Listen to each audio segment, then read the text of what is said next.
toza liboso ba membre ya Telema ekoki mouvement politico-citoyen baye ko déposer mémo na bango na Caritas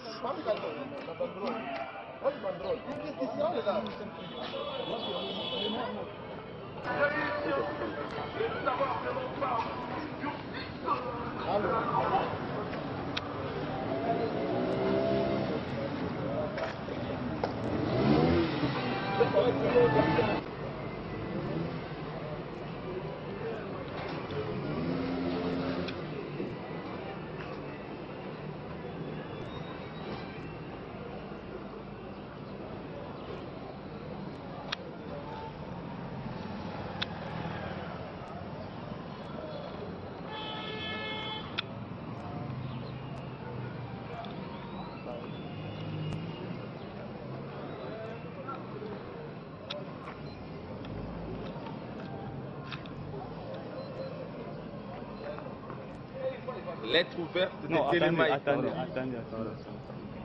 de l'Église catholique romaine réunie en Assemblée générale extraordinaire le 22 novembre 2017 à Kinshasa.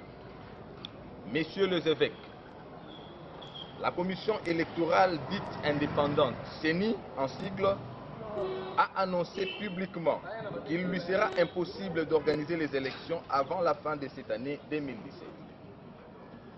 Ce qui était pourtant les délais prévus dans l'accord avec l'opposition politique, signé sous l'égide de la Conférence épiscopale nationale du Congo, CENCO en sigle, à la Saint-Sylvestre le 31 décembre 2016. Ces accords étaient censés éviter que le pays ne sombre dans les chaos après la fin du deuxième et dernier mandat de M. Joseph Kabila Kabange le 19 décembre 2016. Une fois de plus, le président sortant vient de prouver à la face du monde que non seulement il n'est pas capable de conduire ce grand pays vers une issue démocratique pacifique, mais aussi il n'est pas crédible quant à l'organisation des élections libres et démocratiques. La démocratie constitue un grand investissement pour l'avenir du pays et pour des organisations, l'avenir du pays et pour des générations de Congolaises et des Congolais en faveur desquels nous aimerions aujourd'hui tracer un chemin de vie digne de liberté et de prospérité. Téléma Ekoki reconnaît que la CENCO avait pour le besoin supérieur de la nation accepté la lourde tâche d'assumer les bons offices d'une médiation qui devait conduire le peuple congolais vers la paix et la prospérité. Mais les espoirs des Congolais ont encore une fois de plus été trahis par le système décadent de M. Kabila et ses animateurs à tous les niveaux et dont le seul objectif est de se pérenniser au pouvoir par la violence, la loi de la force et non de la force de loi. Les emprisonnements des leaders politiques ainsi que les violations flagrantes des droits fondamentaux des citoyens congolais. Il vous souviendra qu'il n'était pas encore le 19 décembre l'an dernier lorsque la population congolaise dénonça les manigances du régime Kabila pour opérer des glissements dans les calendriers des échéances électorales.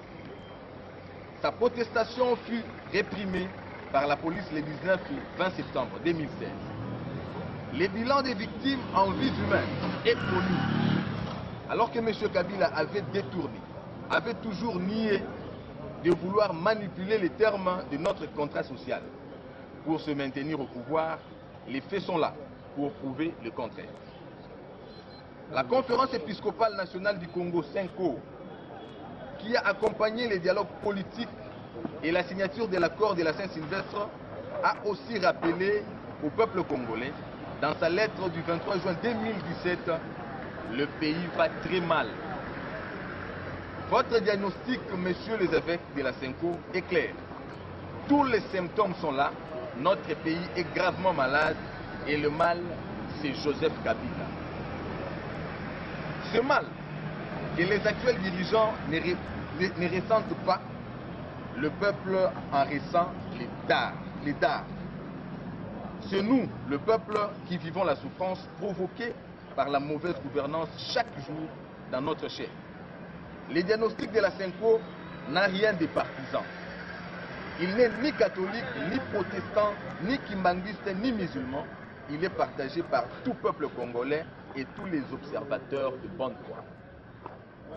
Du moment que les actuels dirigeants n'ont rien respecté, le contrat social qui les lie au peuple, qu'il nous soit donné une seule raison pour que nous regardions passivement dilapider notre héritage commun sans mot dire. Il est temps que nous leur rappelions haut et fort, nous en avons marre. Dans l'exposé des motifs de notre Constitution, le contrat social entre le peuple et ses dirigeants se fonde sur l'engagement commun de tout faire pour résorber les crises à répétition comme celles qui ont émaillé l'histoire politique du Congo depuis son accession à l'indépendance le 30 juin 1960. La Constitution offre, parmi ses lignes maîtresses, une forte garantie pour protéger les principes démocratiques contre les aléas de la vie politique pour éviter de sombrer dans les chaos d'avant 2005. Elle est claire et ferme lorsque stipule que certaines dispositions ne peuvent faire l'objet d'aucune révision constitutionnelle, y compris celles relatives 1. À la forme républicaine de l'État, 2. Au principe du suffrage universel, 3. À la forme représentative du gouvernement, 4. Au nombre et à la durée de mandat du président de la République, 5. À l'indépendance du pouvoir judiciaire et 6. Enfin, au pluralisme politique et syndical. En plus de toutes les mesures fixées dans les textes pour cimenter la démocratie en RDC, ces nouveaux contrats sociaux affirment et prévoient la séparation du pouvoir. C'est grâce à ces nouveaux cadres politiques que le peuple devrait finalement se choisir des dirigeants légitimes pour éviter toute forme d'usurpation du pouvoir par la gâchette et la violence comme ce fut le cas par le passé. Cependant, toutes les institutions sont prises en otage par un seul homme qui contrôle l'ensemble des ressources du pays. Nous payons des taxes, mais les services publics sont presque inexistants. Dans un espace de corruption généralisée, nul n'ose plus dénoncer la médiocrité de la performance du gouvernement du fait que dans ce système, tout le monde est clochardisé et mendie des grâces et faveurs d'un chef de l'État illégitime et incompétent. Dans cet environnement délétère, la conscience civique collective s'en retrouve paralysée car l'absence d'un projet collectif fragmente la société et pousse les individus à un agir égoïste en imitation de ses chefs.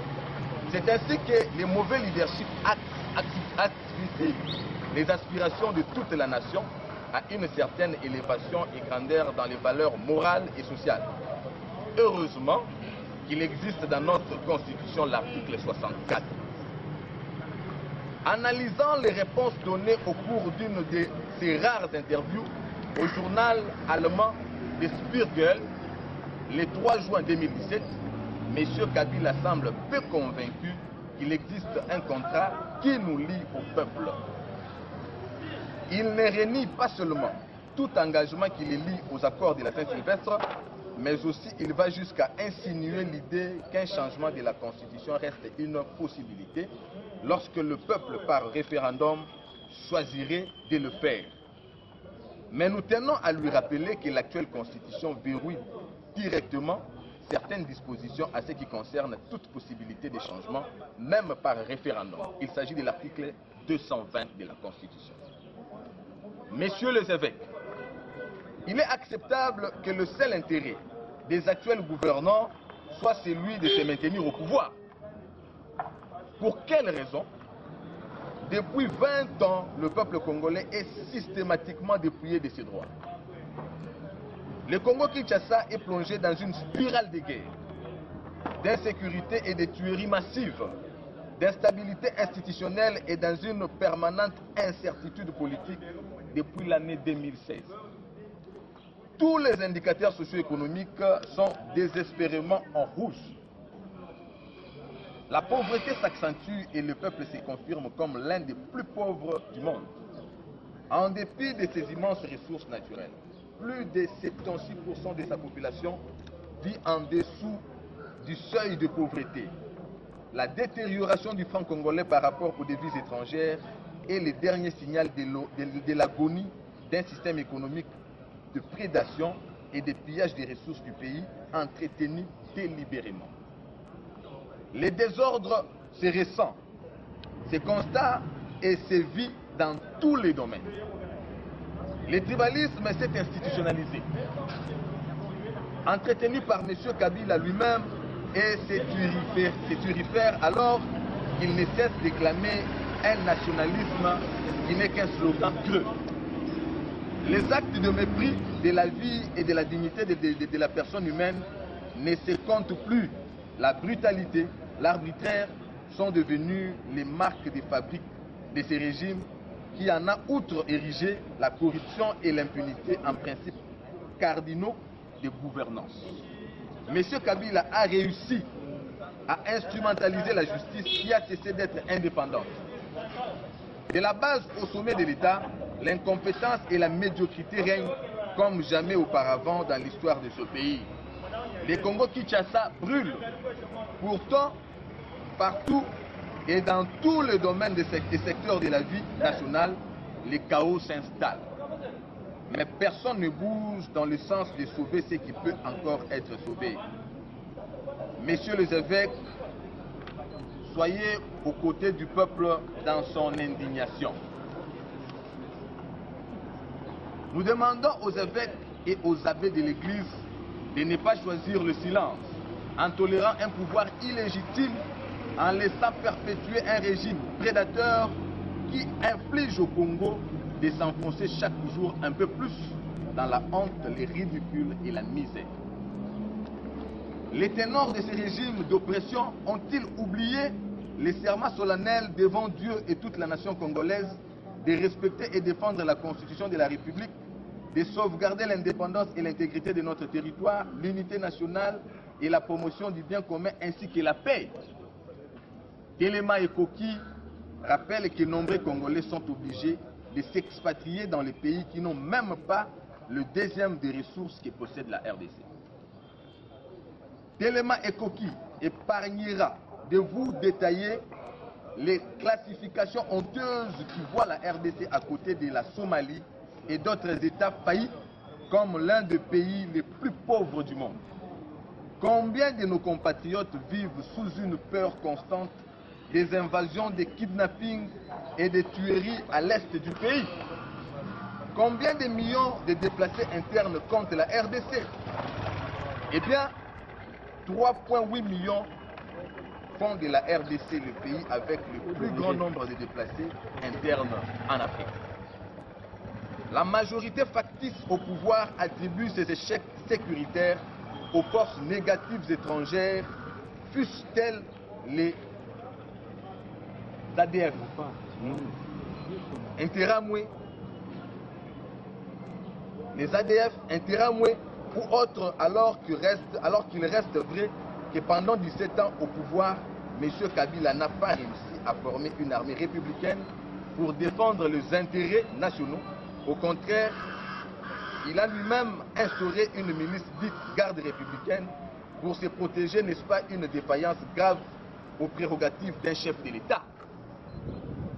Cher père, comment éviter de parler des violences barbares au Kasaï? Un dossier sensible, mais dans l'état dans lequel l'Église catholique s'est déjà penchée pour dénoncer l'honteuse dimension des tueries des civils. Toutes ces situations, nous l'avons toujours dénoncé, Téléma et Koki, et avons lancé la campagne « Je veux un nouveau président maintenant » par laquelle notre détermination de voir ce pays changer est cette année par le départ de M. Kabila qui n'est pas du tout négociable et que nous lutterons jusqu'au sacrifice suprême. Nous vous remercions.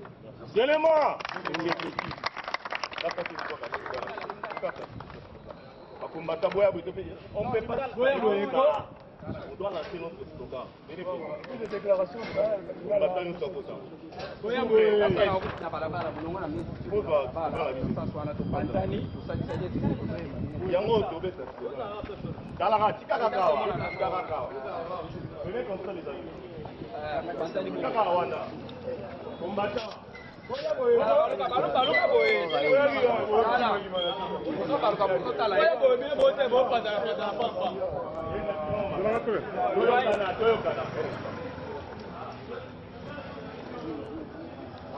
S'il vous plaît, Catalan.